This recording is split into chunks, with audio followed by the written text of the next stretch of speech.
So folks online, of course, we hope that you'll join us with this as well. So we're exhaling and pause.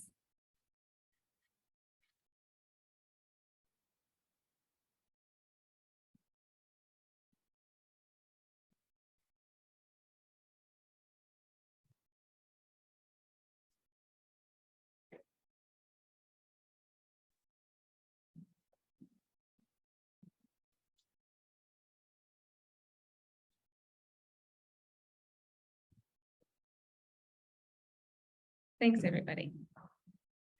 The Energizer can get pretty energized. So before we get started, we just want to make sure to hold the space together because it is really special that we all have the chance to actually be here together in this room right now. Yeah, so welcome. We're really excited that you are here.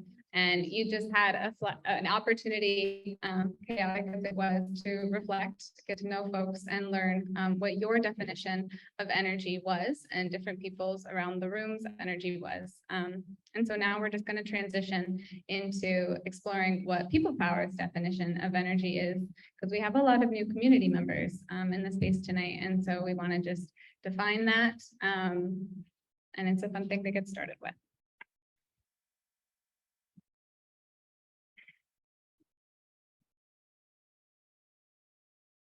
So you, me, us, we and all life on planet Earth exist because of the sun's solar energy. Each day and night, whether we notice them or not, the sun and moon rise in the east and set in the west, moving north and south across the horizon as the seasons change. And it is within this circular spiralic system that plants breathe oxygen and that we experience the living world.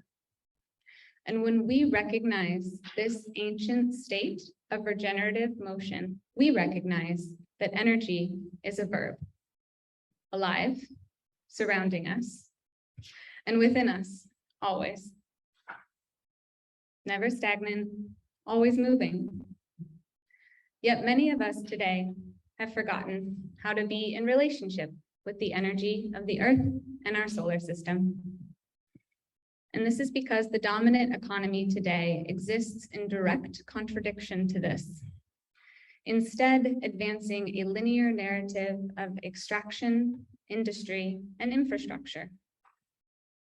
An economy designed for the purpose of accelerating a linear model of exponential growth for corporate profit,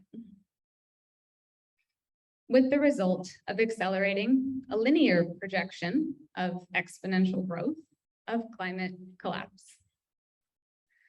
So now, as a result of this extractive linear economy, the Earth's energy has transitioned into a new and unfamiliar form, one that reflects an imbalance created by the lost connections to Earth cycles of regeneration, an imbalance that is signaling the need to change the nature of our relationships and economies. But we can do this by remembering our way forward, remembering that the systems we exist within, the systems that support life, are circular. Remembering that enough energy to not only survive, but thrive exists when we are in relationship with the natural balance of regeneration. So now we must apply our energy to restoring these relationships. And we can do so first by rooting in place, by restoring our relationships with where we are. Today, the land we are on is referred to often as North America. This place has been known by Indigenous peoples across the continent since time immemorial. In this image, we see false borders replaced by the boundaries created by Earth's life-giving waters across Turtle Island. Zooming in closer, we see the place we are today, the lands and waters of California. The largest watershed being shaped by the rivers and tributaries of the Sacramento and the San Joaquin. These waters join to create the Bay Delta before flowing into the Pacific Ocean, passing near where we are today, the land that holds Oakland, California. This land is the occupied lands of the Ohlone people in the unceded territory of the Confederated Villages of Lisjan. And at People Power, we believe that the foundation of regenerative economies must be rooted in the rematriation of Indigenous land to Indigenous peoples. So to open our evening together, we will now listen to a land acknowledgement from Chairperson Karina Gold of the Cooperative Land Trust. Horshetuhi ka'at lashanka ka'at ra'at Karina. Good day, everyone. I'm the chairperson for the Confederated Villages of Lisjan. One of our many territories is Huichin, and Huichin is inclusive of 6 Bay Area cities: Oakland, Alameda, Berkeley, Emeryville, Albany, and Piedmont. We're here today to welcome you, and one of the things that we do as a welcoming is to let us begin to think about where we're at and whose land we're on. No matter what land you're on in what is now called the United States, it's stolen land. Our ancestors have been here since the beginning of time, dealing with 3 different colonizations, with the most recent one with the United States still on unceded stolen land.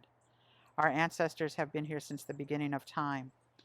When we did welcomings before, when people would come to the edge of our sites, or the lands that we took care of, they would wait to be welcomed in. And when they would be welcomed in, we would be welcomed with food and laughter and song and gifts. Today we cross many people's territorial boundaries without thinking of whose land we're on. I invite you today to find out whose land that you're on. What's the name of the tribe, the name of the territory, the language that's spoken? I invite you to work with the tribal people on whose land you are on, or people that you work with. I ask you today to come into this space and place, recognizing that you're a guest on the traditional homelands of the Lisjan people.